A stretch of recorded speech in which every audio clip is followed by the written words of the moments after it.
નમસ્કાર. હું auto rickshaw ચાલક વેલફેર એસોસિએશન પ્રમુખ રાજ શિર્કે. રિક્ષા ચાલક મિત્રો અને પબ્લિક માટે આજે ખૂબ જ અગત્યની જાણકારી આપવા માંગુ છું કે આપણું રિક્ષા ભાડું કેવી રીતે વધે, એનું મિકેનિઝમ શું છે, કયા પરિબળો એની અંદર કામ કરતા હોય છે, તે ખાસ કરીને રિક્ષા ચાલકોને ને મુસાફરોને તો ખૂબ જ જાણવું અગત્યનું છે. હું આ બધું એટલે જાણું છું કે વર્ષોથી હું સરકારની રિક્ષા ભાડા માટે બનેલી જે પણ રેટ કમિટી છે તેનો હું સદસ્ય છું અને આવી જ માહિતીઓ આપ સૌ સુધી પહોંચાડવાની જે તે રિક્ષાના યુનિયન હોય, એસોસિએશન હોય, સમિતિ હોય, સંગઠન હોય, તેઓની જવાબદારી હોય છે. દરેક પ્રકારના જે પણ નીતિ નિયમો હોય એ બધી જાણકારીઓ રિક્ષા ચાલકો સુધી પહોંચાડવાની એમની ફરજ હોય છે, પણ એ નિભાવતા નથી. રિક્ષા ચાલકોને અજાણ્યા રાખે છે, અંધારામાં રાખે છે. તેનાથી જ આ બધી તકલીફો ઊભી થાય છે. પણ હું એ ફરજ ચૂક્યો નથી ને ચૂકીશ પણ નહીં. જે પણ સત્ય હકીકત હશે રિક્ષા ચાલકો સુધી ને પબ્લિક સુધી જરૂર પહોંચાડીશ. હવે સવાલ એ આવે છે કે રિક્ષા ભાડું વધે કેવી રીતે? રિક્ષા ભાડામાં સૌપ્રથમ તો કેટલા ટાઈમથી કિલો દીઠ કેટલા રૂપિયા વધ્યા, ત્યારબાદ રિક્ષા મોંઘવારી આટલા વર્ષમાં કઈ કઈ જગ્યાએ કેટલી વધી, કઈ વસ્તુઓમાં કેટલો ભાવ વધ્યો, આ મોંઘવારી. અને પછી આવે રિક્ષાની બાબત. રિક્ષાની કિંમત કેટલી છે, તેનું ઓઇલ કેટલાનું આવે છે, તેનું એન્જિન ઓઇલ કેટલાનું આવે છે, એ પણ ઓરિજિનલ ઓઇલની રકમ લખવામાં આવે છે.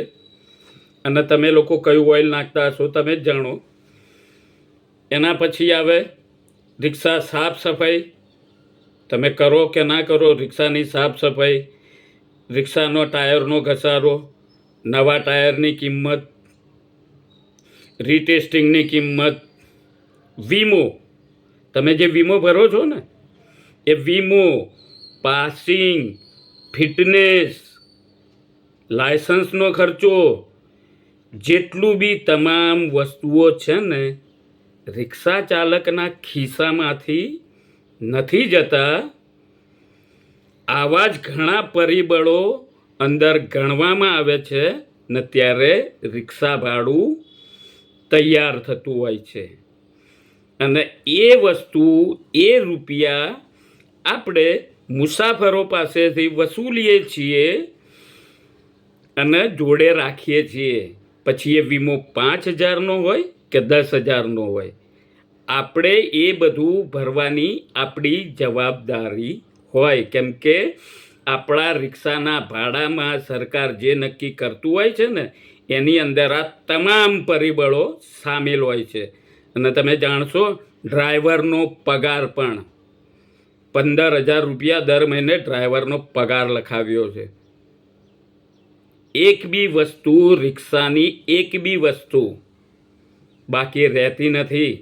એ રિક્ષા ચાલકના ખિસ્સામાંથી નથી જતી. એ બધું આ ભાડામાં ગણતરી કરીએ છીએ અને ત્યારે ભાડું નક્કી થાય છે અને ત્યારબાદ એ ભાડું આપણે વસૂલીએ છીએ. એ રૂપિયો હોય, 2 પૈસા હોય કે કંઈ બી હોય, એ બધું ગણતરીમાં આવે છે ને ત્યારબાદ આપણે એ ભાડું વસૂલીએ છીએ. હવે એવું ના કહેતા કે ભાડું અમે વસૂલતા જ નથી, ઓનલાઈન કંપનીઓ છે, બધા ઓનલાઈનમાં જાય છે. વાંક કોનો? તમારો. વાંક રિક્ષા ચાલકોનો છે, ડ્રાઈવરોનો છે. સરકારને આ બાબતમાં ઘણી વખત લેખિતમાં રૂબરૂમાં કીધું તો સરકાર પણ એક જ જવાબ આપે છે કે અમે બોચી પકડીને બેસાડતા નથી. ફરજિયાત થોડી છે, તમને નુકસાન થાય છે તો આવી કંપનીઓને તમે કેમ ચલાવો છો? વાપરવાનું તમે બંધ કરશો વાપરવાનું તમે બંધ કરશો તો મુસાફરો આવશે ને એનામાં, નહીં તો એ સીધા તમારી જોડે જ આવશે ને, મીટરથી બેસાડીને લઈ જાઓ. કોણ ના પાડે છે? એક સામટી આ ડ્રાઈવરો 4-4, 5-5 એપ્લિકેશન વાપરતા હોય ને પછી કે મારો ધંધો નહીં થયો. દરેક એપ્લિકેશનને પ્લેટફોર્મ ફી, કમિશન બધું ચૂકવવાનું.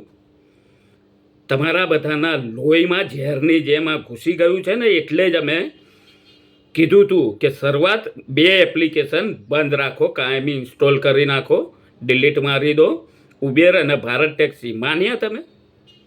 હજુ પણ નહીં સુધરે ને ડ્રાઈવર તો પરિસ્થિતિ હજુ બગડશે.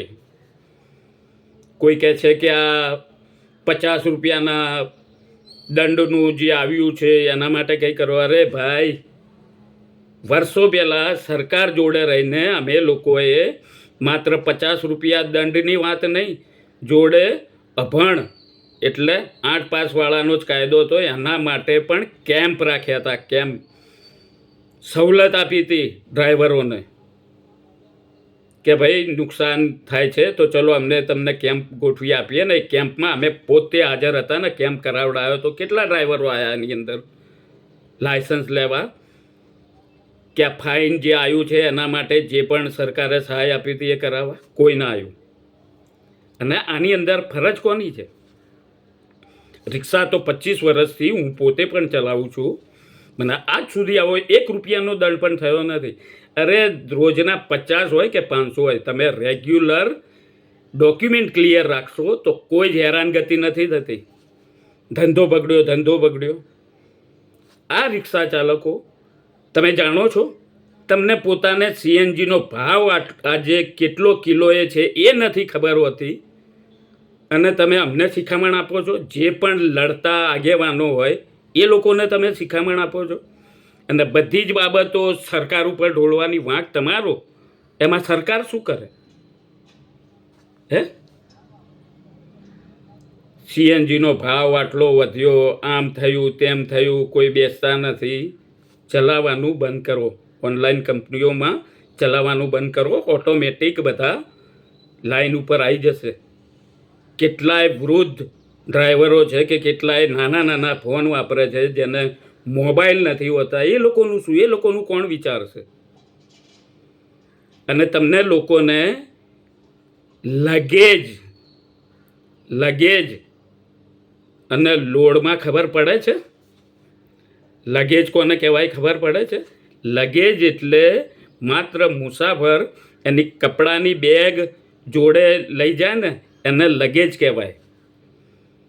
સામાન ગુડજને સામાન કહેવાય. એ સામાન તમે ભરીને જાઓ છો. કયા નીતિ નિયમનું પાલન કરો છો? ટેમ્પાવાળાના ધંધા તમે ખાઈ ગયા છો અને પાછા હોશિયારીઓ બતાવો છો, શિખામણ આપો છો. દરેક રોજીરોટી હોય કે ધંધો હોય તેના નીતિ નિયમ હોય, તેના નીતિ નિયમનું પાલન કરવાની પ્રાથમિક ફરજ આપણી હોય. પૂરી જાણકારી રાખવાની ને પછી જ બોલવાનું. આમાં સરકારનો કે કોઈનો વાંક નથી, વાંક ડ્રાઈવર ભાઈઓનો છે. તમામ જાતનું નોલેજ રાખવાનું. કોઈ જ હેરાનગતિ નહીં થાય. વારંવાર તમે હેરાન કેમ થાઓ છો? એના માટે જ ક્યારે સરકારે આ ફાઇનનું નક્કી કર્યું? મોટા ભાગના આરટીઓ સુધી જતા ના હોય ત્યારે ને. અરે તમારી રિક્ષા છે, કંઈ પણ નુકસાન થશે, વીમો કંઈ પણ નુકસાન થશે તો શું કરશો? વીમો હોય તો બચાવ થાય તમારો. અને એ બધા તમામ રૂપિયા છે ને તમારા ખિસ્સામાંથી નથી જતા, એ ભાડાની ગણતરીમાં આવે છે. જો જરા નોલેજ રાખો. વાંક તમારો છે, સરકારનો કે જે પણ લડતા હોય આગેવાનો તમારા માટે, એમનો નથી. એટલે પ્લીઝ નીતિ નિયમનું સૌપ્રથમ પોતે પાલન કરો. ઢગલાબંધ મુસાફરોને બેસાડીને લઈ જાઓ છો, ઉચ્ચ ભાડું વસૂલો છો. નીતિ નિયમમાં રહેશો. જેમ ડાયલોગ છે ને, કાયદામાં રહેશો તો ફાયદામાં રહેશો. આ હકીકત છે.